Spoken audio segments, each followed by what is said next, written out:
Everyday machines often fade into the background of our lives. We rarely think about the vacuum cleaner that hums across the carpet, or the hand dryer that blasts air in a public restroom.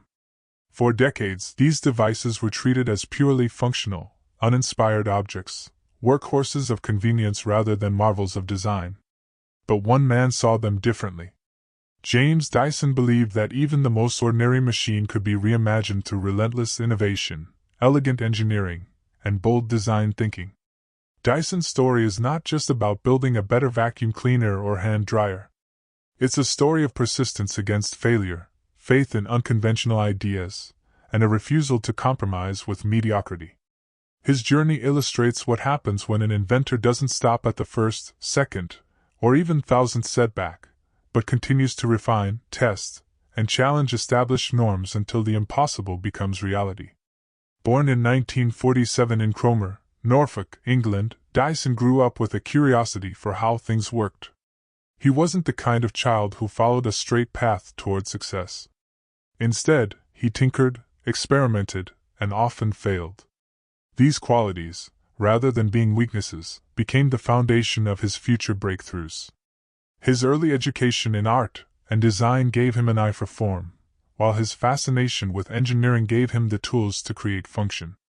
The merging of these worlds, art and engineering, would become Dyson's trademark. By the late 1970s, Dyson's frustration with the performance of traditional vacuum cleaners set him on an extraordinary journey. At the time, vacuums relied on bags that clogged quickly, reduced suction, and frustrated users worldwide.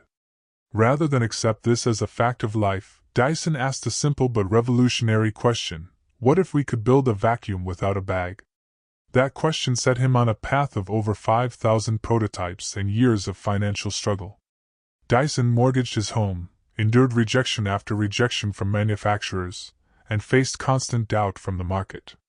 Yet he pressed on, driven not by profit, but by the belief that machines we use every day deserve to work better. The eventual result was the world's first bagless vacuum cleaner powered by cyclonic separation, a machine that maintained suction, outperformed competitors, and looked strikingly modern. It was not just a vacuum.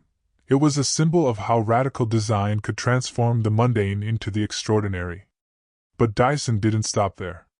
His company went on to revolutionize hand dryers, hair dryers, bladeless fans, and air purifiers, building a global empire rooted in innovation. Dyson became a billionaire inventor, a household name, and a figure who proved that perseverance could turn ordinary ideas into extraordinary legacies. This story, however, is not only about Dyson himself. It's about the philosophy of continuous improvement, fearless experimentation, and a belief that design and engineering should serve people in the smartest possible way. It is about turning failure into progress, and frustration into opportunity. In the chapters ahead, we will trace Dyson's journey, from his early struggles and inspirations to his groundbreaking inventions and global influence. Along the way, we will explore how Dyson redefined what it means to innovate, how his machines came to symbolize ingenuity, and how his relentless approach to problem-solving offers lessons for anyone chasing a bold idea. James Dyson once said, "Failure is interesting. It's part of making progress. Success teaches you nothing."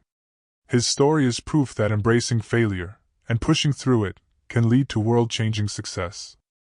James Dyson's journey into innovation did not begin with a clear roadmap to success. Instead, it was shaped by curiosity, setbacks, and the unconventional blend of art and engineering.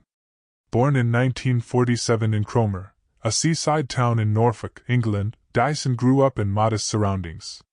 His father, Alec Dyson, was a classics teacher, and his mother, Mary, encouraged independence and resilience in her children. Tragedy struck early. Dyson lost his father to cancer when he was only 9 years old. This loss left him with a sense of self-reliance that would mark his entire life. As a child, James was not considered a prodigy. He wasn't the top student in his class, nor did he excel at sports in the conventional sense. But he possessed a quiet determination and a willingness to throw himself into challenges others avoided.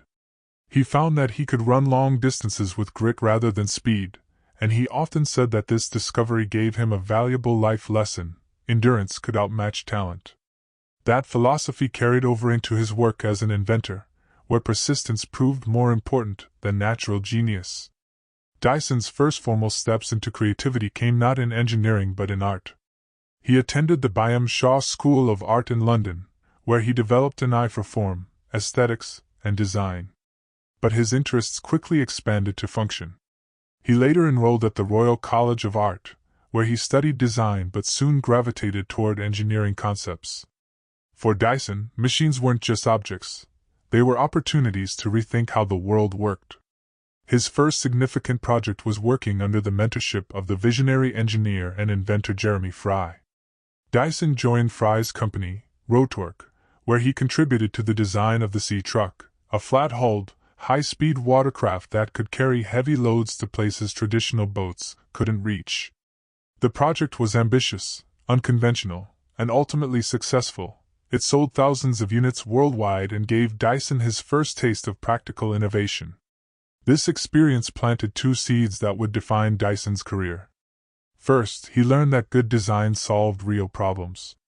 The Sea Truck wasn't just beautiful, it was useful, designed for difficult environments where conventional boats failed.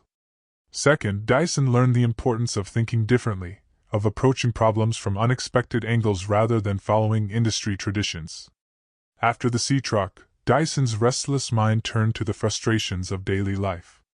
In the 1970s, while working on home improvement projects, he grew irritated with the inefficiency of the wheelbarrow.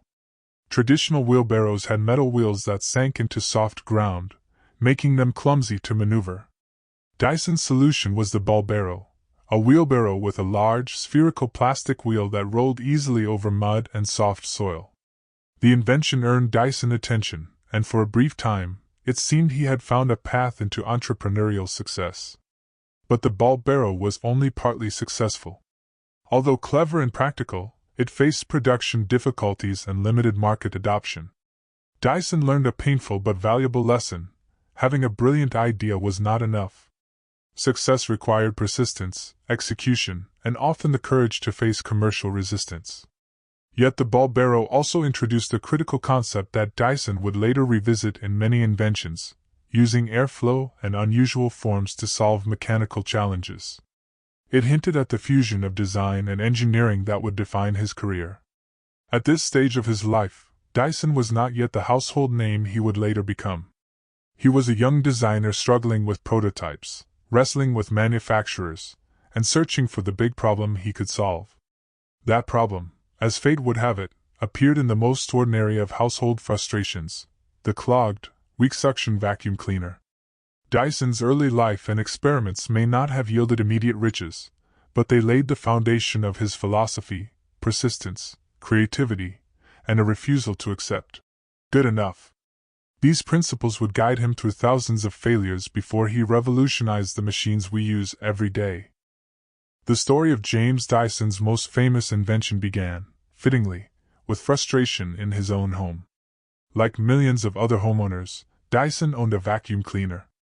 At first, it worked well, sucking up dirt with reliable strength. But soon, he noticed a familiar problem: the suction power weakened. He changed the dust bag, but within weeks, the problem returned. For most people, this was just an annoying inconvenience, something to accept as part of life. But Dyson was not most people. Where others saw a minor nuisance, he saw a design flaw. Why should suction power fade so quickly? Why should dust bags clog, reduce efficiency, and force customers to buy replacements? To Dyson, this wasn't just a technical issue, it was a challenge worth solving.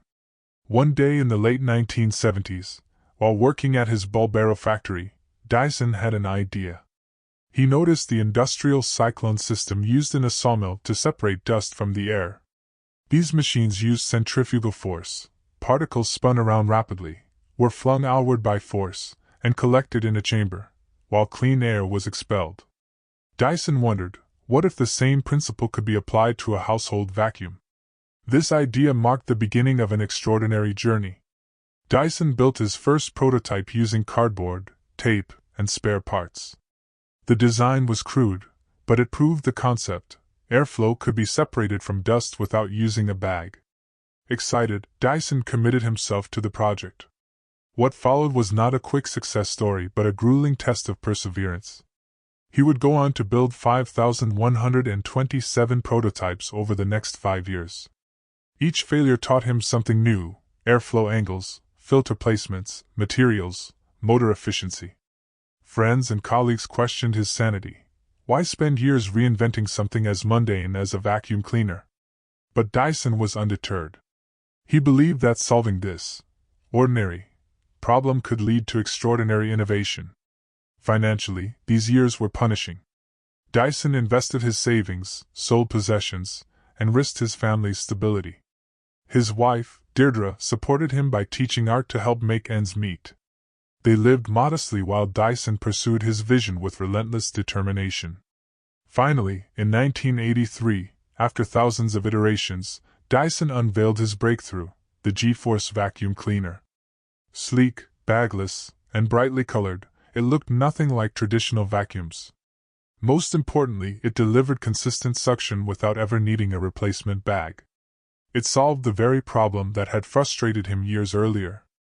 But invention was only half the battle. When Dyson attempted to license his design to major vacuum manufacturers, he faced rejection after rejection. Companies had no interest in a vacuum that eliminated bags. After all, they earned millions selling those very bags as ongoing accessories. To embrace Dyson's technology would mean destroying a lucrative business model. This resistance only strengthened Dyson's resolve.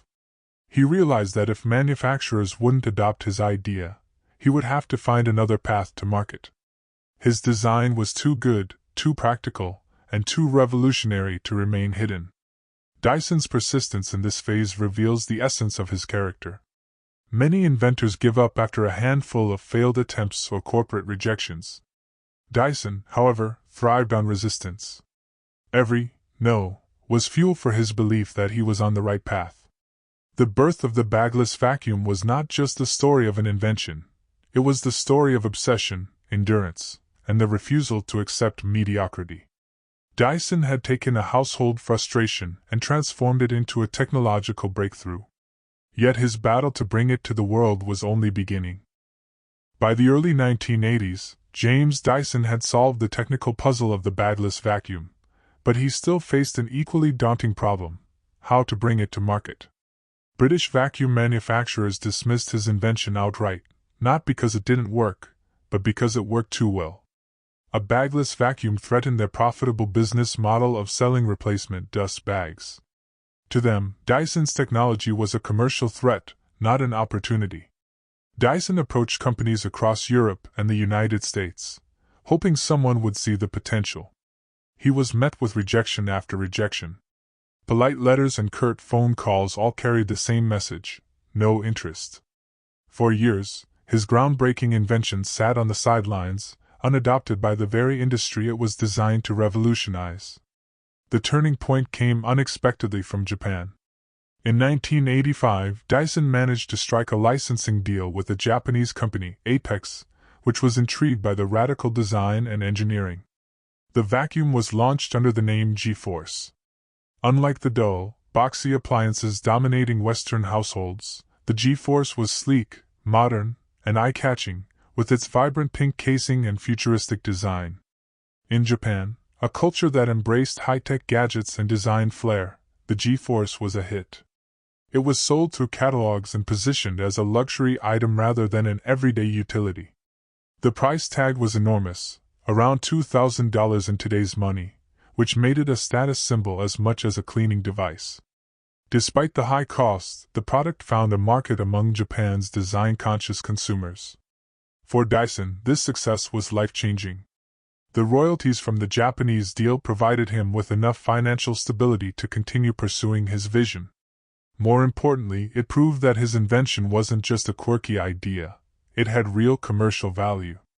The world might not have been ready yet, but Japan had shown that there was a future for bagless technology. Encouraged by this breakthrough, Dyson returned to Britain more determined than ever to build his own company. He realized that waiting for existing corporations to adopt his technology was futile. They were too entrenched in their old ways. If his invention was going to change the world, he would have to bring it to the world himself. The Japanese success also gave him credibility. When people questioned whether consumers really wanted or needed a bagless vacuum, Dyson could point to the thriving G-Force sales abroad. He now had proof that people valued better design and superior performance, even if manufacturers resisted the change. But while Japan had opened the first door, the real challenge still lay ahead, convincing Western households, particularly in Britain and the United States, to embrace his vision. To do that, Dyson would have to do more than just sell a vacuum cleaner. He would have to create an entirely new brand, built on the promise of innovation, design, and uncompromising performance. The success in Japan was the spark that kept Dyson's dream alive. It was proof that persistence pays off, but also a reminder that change often comes from the most unexpected corners of the world. With momentum finally on his side, Dyson prepared to take the next step, launching his own company and challenging the global giants of the appliance industry head-on. By the early 1990s, James Dyson was no longer just an inventor with a dream, he was a man on a mission.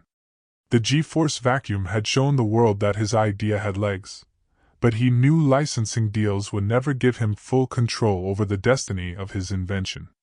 If Dyson's bagless technology was going to change households globally, he needed to build his own company. In 1991, Dyson took the leap and founded Dyson Limited. Unlike established brands, his company had no deep pockets, no distribution networks, and no marketing machine. What it did have was an extraordinary product, a vacuum cleaner that didn't lose suction and never needed a bag. To most people, vacuums were uninspiring household tools. Dyson was about to reframe them as objects of technology and design. The first breakthrough product was the Dyson DC-01, launched in the UK in 1993. At first glance, it didn't look like any vacuum on the market. The transparent dustbin showcased the machine's inner workings, allowing users to literally see the dirt being sucked away. Dyson insisted on this design choice because he wanted people to trust the product. Transparency, both literal and symbolic, became a hallmark of the brand. At a time when vacuums were marketed as dull necessities, Dyson's bright yellow and gray DC-01 stood out like a statement piece.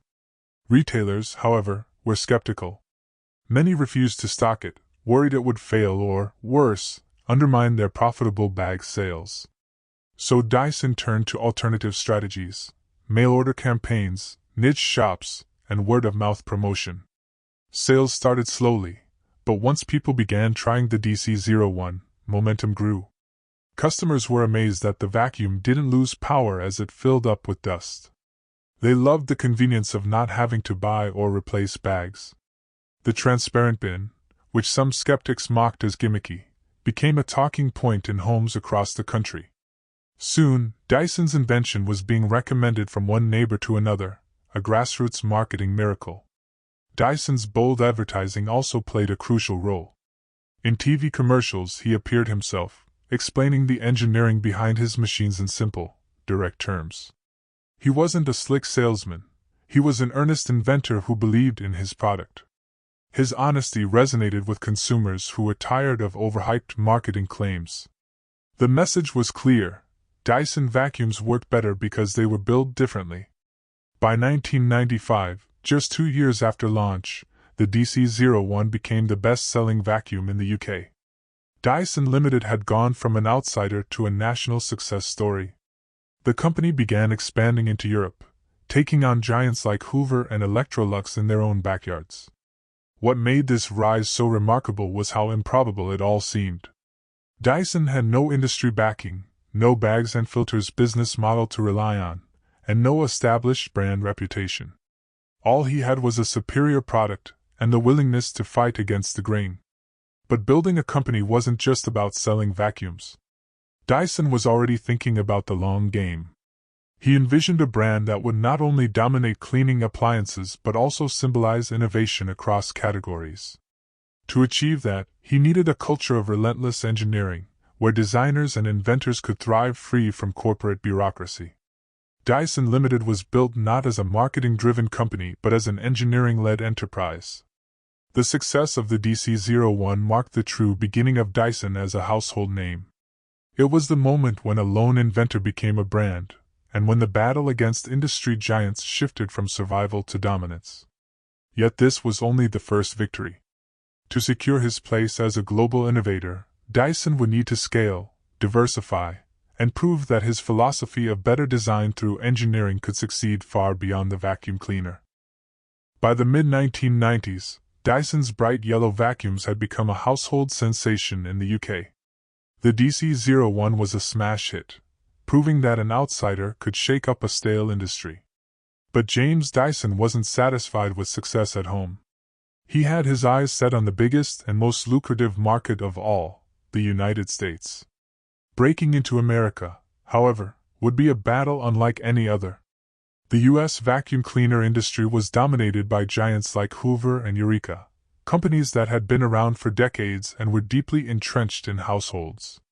Americans were loyal to these brands, and the retail system was built to serve them.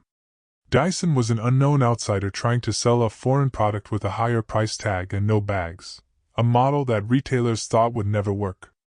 Dyson understood that cracking the U.S. market meant more than just shipping over his existing products. American homes were different. Carpets were thicker, houses were larger, and cleaning habits weren't the same as in the UK. The British DC-01 would not suffice. So Dyson and his team went back to the drawing board and developed a new model tailored specifically for the US, the Dyson DC-07. Launched in 2002, the DC-07 was more powerful, sturdier, and designed to handle the deep pile carpets common in American homes. Like its predecessors, it had the now iconic transparent bin, a design that intrigued shoppers and turned heads in stores.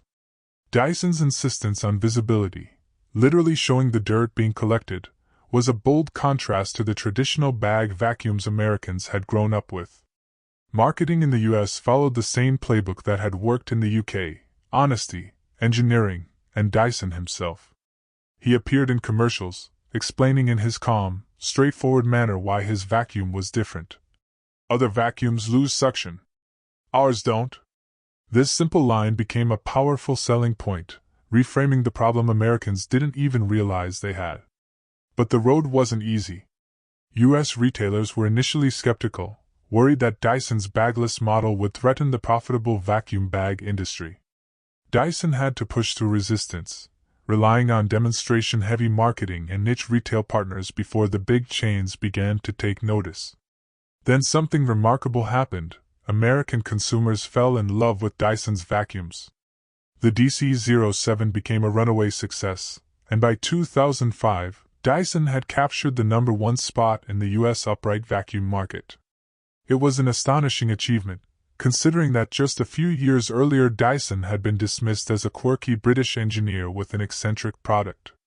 The success in the U.S. transformed Dyson Limited from a European challenger into a global powerhouse. Revenue skyrocketed, and the company suddenly had the scale and resources to push even further into new markets and new product categories. Dyson was no longer a company fighting for recognition, it was a brand synonymous with innovation. Yet, for James Dyson, conquering America was not just about sales. It was proof of his philosophy, that people, no matter their country, value technology that genuinely worked better. He believed consumers weren't fooled by gimmicks forever. They wanted products that solved real problems with elegance and efficiency. The U.S. success validated this belief on the world's biggest stage. With the American breakthrough, Dyson gained the confidence to broaden his ambitions. If he could reinvent the vacuum, why stop there? What other everyday machines, neglected and uninspired, could be transformed through bold engineering? This global expansion phase wasn't just about growth. It was about planting the seeds of Dyson's next revolutions. From hair care to hand dryers to futuristic projects, Dyson was ready to prove that innovation wasn't confined to one product, it was a way of life. By the mid-2000s, Dyson had conquered the vacuum cleaner market in both Europe and the United States. For many companies that would have been enough. But for James Dyson, the vacuum was only the beginning. His guiding principle was simple: any everyday machine that hadn't changed in decades was ripe for reinvention. Dyson's restless curiosity drove him to look around the home and public spaces for products plagued by the same issues he noticed in vacuums: inefficiency, outdated design, and reliance on technologies that no longer made sense.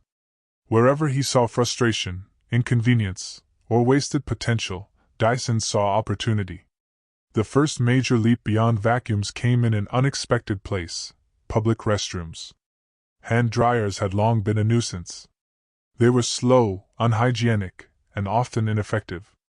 People would wave their hands under a weak stream of warm air, give up, and wipe their hands on their pants.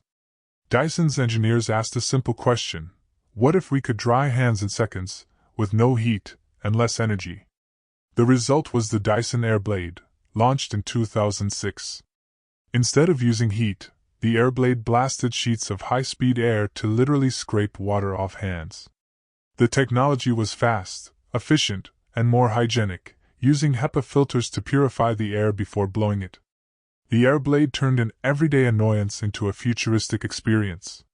Suddenly, drying your hands felt more like stepping into a sci-fi movie than a trip to a restroom. But Dyson wasn't done. In 2009, the company entered another space: fans. Traditional fans relied on spinning blades that were noisy, inefficient, and hard to clean.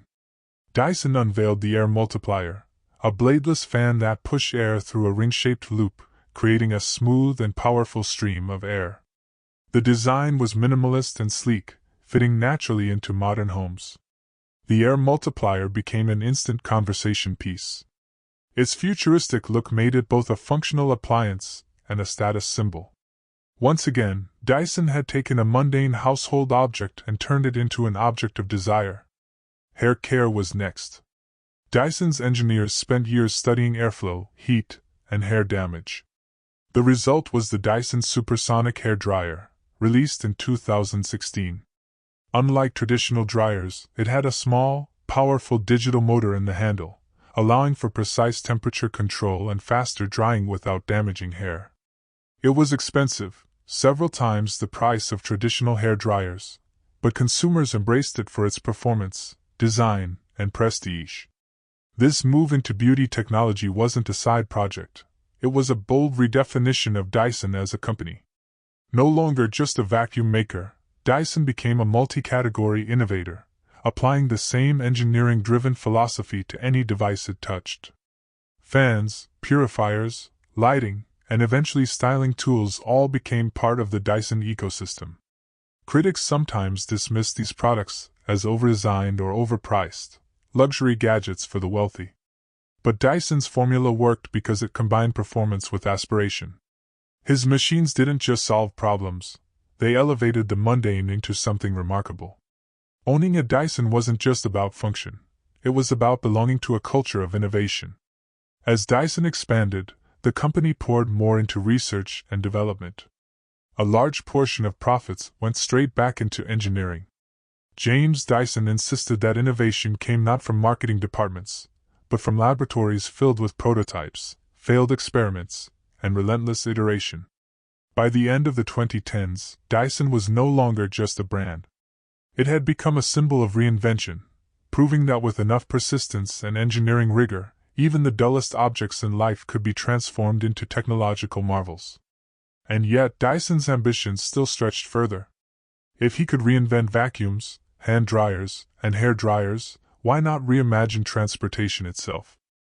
By the late 2010s, James Dyson had already proven he could reinvent household machines. But he wasn't content to stop at homes, bathrooms, or beauty salons. Dyson had long been fascinated by the idea of solving bigger, global problems, chief among them, transportation and climate change.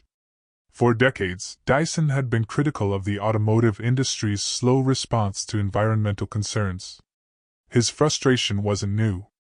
As far back as the 1990s, Dyson engineers had experimented with filters for diesel engines designed to capture harmful exhaust particles. Although the company developed working prototypes, car manufacturers showed little interest in adopting the technology. Dyson eventually abandoned the project, but the experience left a mark. He saw the auto industry as deeply resistant to change. By 2017, the world was buzzing about electric vehicles. Tesla had proven EVs could be desirable, China was investing heavily in battery technology, and governments were introducing stricter emission standards.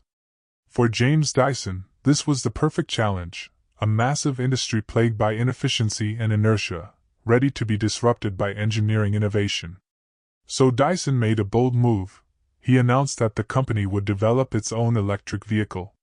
The plan wasn't just to build another car, it was to build a Dyson car, one that reflected the same philosophy as the Airblade or the Supersonic. The EV would combine cutting-edge technology, sleek design, and uncompromising performance. Dyson committed more than £2 billion to the project, making it one of the company's most ambitious undertakings ever. The EV team grew to over 500 engineers. Dyson repurposed old military hangars in Wiltshire, UK, to serve as research and development facilities. The company also invested in a new battery plant in Singapore, hoping to pioneer solid-state battery technology, lighter, safer, and more energy-dense than traditional lithium-ion batteries. Early reports described the prototype as a futuristic SUV-like vehicle, with 3 rows of seats and an enormous battery capable of delivering an impressive range. The design emphasized aerodynamics, minimalism, and efficiency, much like Dyson's household products. But while the vision was bold, reality proved difficult. The auto industry was a different beast from household appliances. The costs of manufacturing, regulatory hurdles, and the scale required to compete with established carmakers were overwhelming. Tesla, with billions in funding and years of head start, was already miles ahead. Traditional manufacturers like Volkswagen, Toyota, and Ford were pouring vast resources into electrification. Dyson's engineers built working prototypes, and James Dyson himself test-drove them. The car worked. It was powerful, sleek, and advanced. But as the financial models came in, the harsh truth became clear. The Dyson EV would be too expensive to produce and sell at scale. The company couldn't bring it to market without losing billions. In 2019, Dyson made the painful decision to cancel the electric car project. The announcement shocked the industry. For Dyson, who had invested so much of his personal fortune and passion into the effort, it was a bitter disappointment. He later admitted that it was the hardest decision of his career. Yet even in failure, the project reflected Dyson's DNA, a willingness to take risks, to push boundaries, and to attempt the seemingly impossible. The EV may never have reached consumers, but the research wasn't wasted.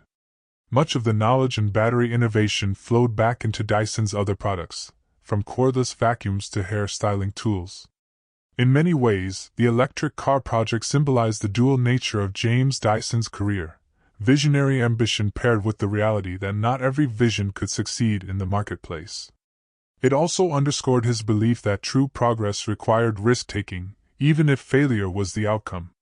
As Dyson moved on from cars, the company remained committed to rethinking everyday technology.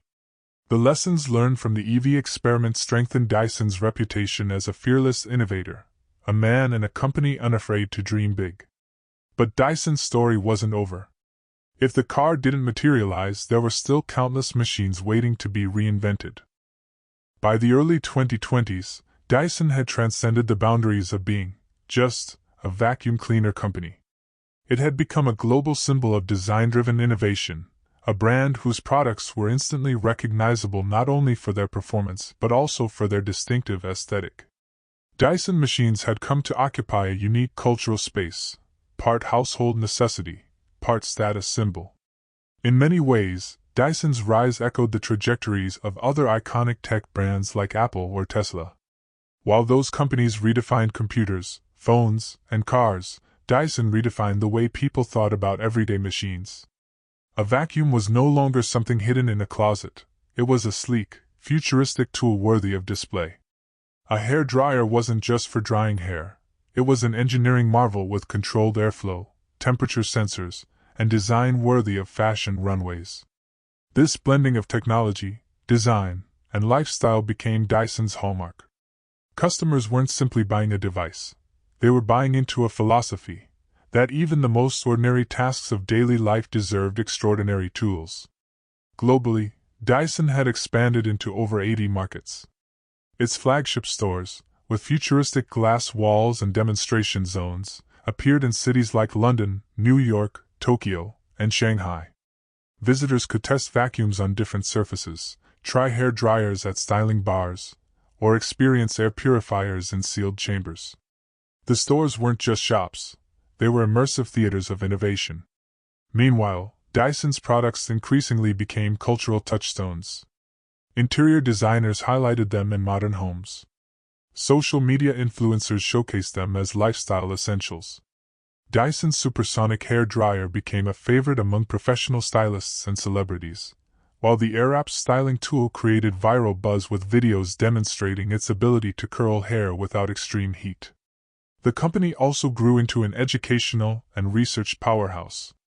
In 2017, Dyson established the Dyson Institute of Engineering and Technology in the UK, offering young engineers an opportunity to earn degrees while working hands-on with Dyson projects.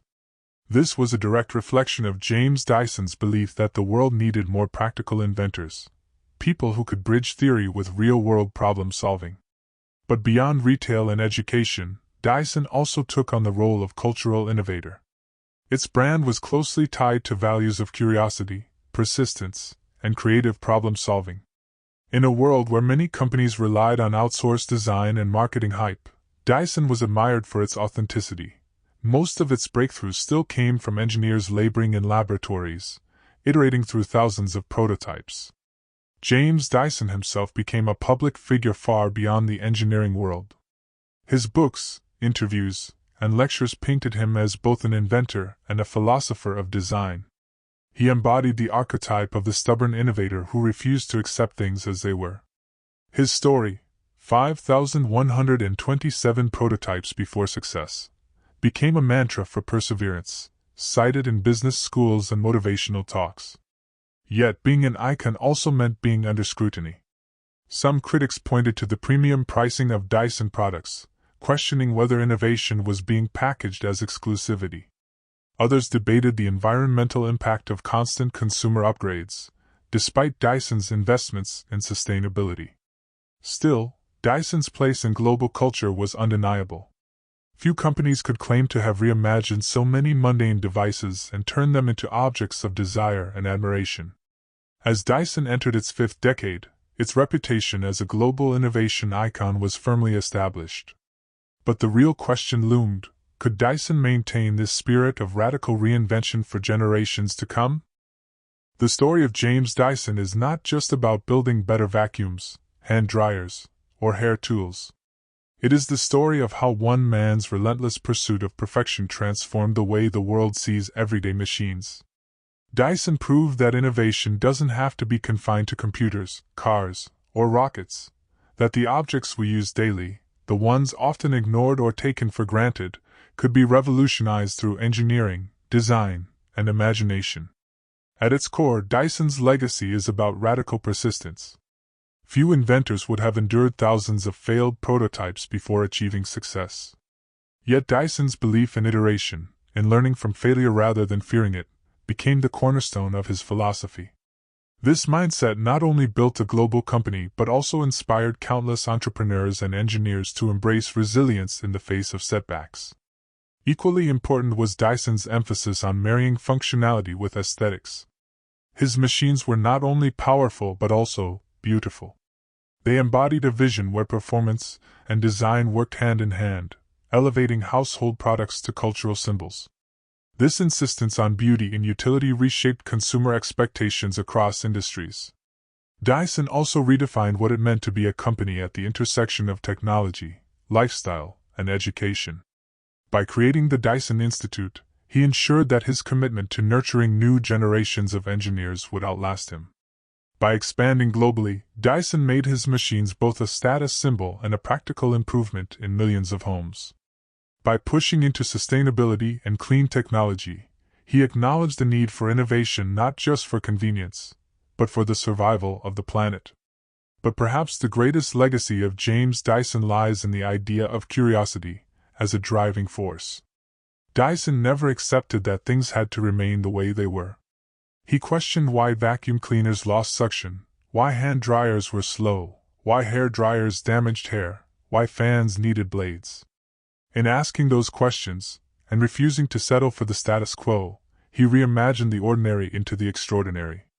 Today, Dyson stands as both a brand and a symbol. It reminds the world that invention is not limited to grand spectacles. It can be found in the small frustrations of daily life, waiting for someone curious enough to solve them. Dyson's career is proof that innovation often begins with noticing what others overlook, and daring to believe that even the most boring product can be transformed.